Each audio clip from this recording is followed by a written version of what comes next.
কথা ধারাবাহিকে আজকের পর্বে দেখতে পাবো গোবরডাঙ্গাতে কাজ সম্পন্ন করে কথা ও জুনিকে নিয়ে অগ্নি গুহবাড়িতে আসে। জুনিকে আবার গুহবাড়িতে দেখে মেজো কাকিয়া বলে, জুনিকে আবার এই বাড়িতে নিয়ে এলো, এখন কিছু বলা যাবে না, অগ্নি নিয়ে এসেছে।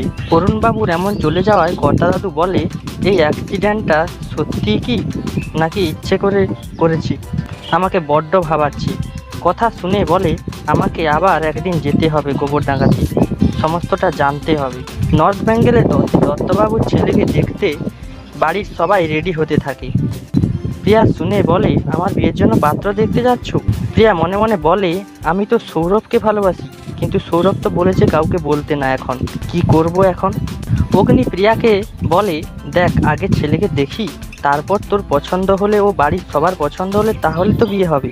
চল না, আমরা পাহাড়ে যাব ভাবছিলাম, ঘোরাও হয়ে যাবে আর ছেলেকে দেখাও হয়ে যাবে।